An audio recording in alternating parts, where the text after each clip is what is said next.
Rendez-vous écho du mardi. Ce soir, gros plan sur l'accaparement des terres et sur une initiative burkinabé.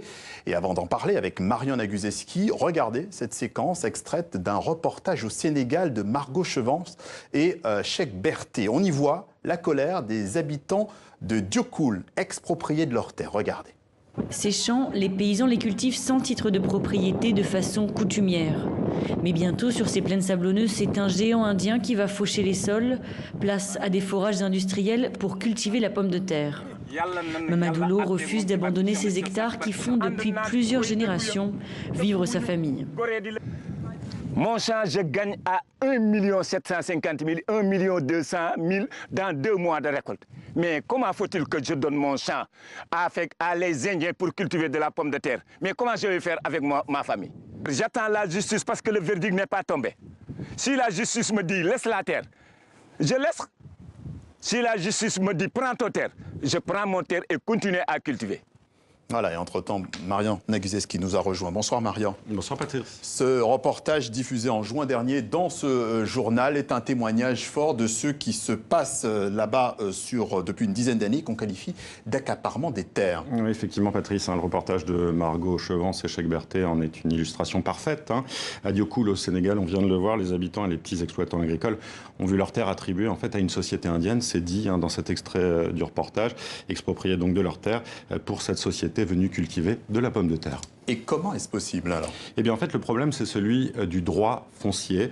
Beaucoup de petits paysans africains exploitent leurs terres sans titre de propriété, des terres qui passent de famille en famille parfois depuis des années. C'est ce qu'on appelle le droit coutumier. Le souci c'est que sans titre foncier leurs terres peuvent être cédées par exemple à des multinationales et face à ce flou juridique, il n'en ressort pas forcément gagnant, c'est souvent David contre Goliath. Alors d'où vient, Marion, cette course à la terre? On parle de cette course à la terre depuis une petite quinzaine d'années. En fait, c'est la conséquence de l'augmentation des prix alimentaires et de pays en fait, qui veulent être indépendants sur l'alimentation. Il s'agit notamment de pays comme la Chine, Patrice. Est-ce que le continent africain est particulièrement touché par ce type de situation? Oui, puisque c'est le premier continent touché au monde et de loin, selon le projet Land Matrix, qui regroupe plusieurs partenaires internationaux, dont le CIRAD, en France, et qui s'intéresse à ce phénomène d'achat de terres agricoles massifs. Et ce qui en ressortait dans une étude publiée il y a 2 ans, c'est qu'entre 2000 et 2016, 42% des acquisitions à grande échelle de terres agricoles concernaient l'Afrique, loin devant l'Asie et l'Amérique latine.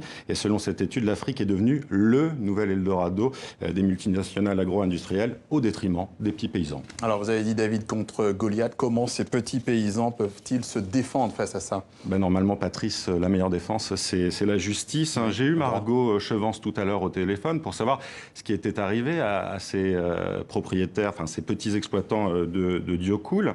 Et en fait, les choses ont évolué favorablement pour ces petits paysans. Ils ont porté l'affaire devant la justice.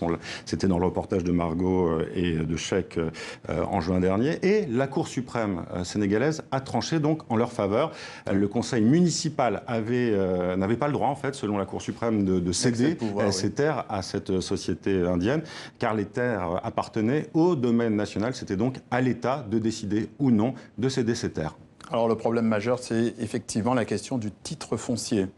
Oui, et justement, au Burkina Faso, vous l'évoquiez tout à l'heure, il y a cette initiative de l'ONG allemande Waldhungerhilfe et de la Confédération paysanne du Faso qui vise à renforcer la sécurisation foncière des petits exploitants. Ça a été présenté il y a quelques jours, un projet baptisé Partenariat multi-acteurs qui vise à ce que s'appliquent déjà les lois foncières dans le pays. Il y en a 2, celle de 2007 sur la sécurisation foncière et celle de 2009 sur le régime foncier en milieu rural. Et on va écouter Bouraïma Diallo, le vice-président de la Confédération paysanne du Faso, interrogé par Fanny Noireau sur ce projet justement. Le projet est là pour nous accompagner sur le foncier. Et que accompagner, ça veut dire qu'on va créer beaucoup d'initiatives, on va faire des rencontres avec l'État, les ONG, les partenaires au développement. La Confédération paysanne a plaidé depuis 2006 sur le foncier. Et que c'est à cause de ça que l'État a pris ça en main. Donc la Confédération continue à plaider. Le gouvernement jusqu'à présent n'a pas joué son rôle. il reste beaucoup de choses à faire au gouvernement parce que le gouvernement n'a pas joué son rôle et que jusqu'à demain, la Confédération paysanne est prête à plaider et toujours à les déranger sur ce sujet.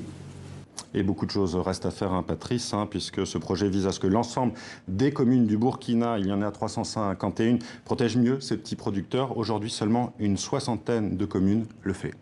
La page écho de cette édition pilotée ce soir par Marion Naguzeski. Merci Marion.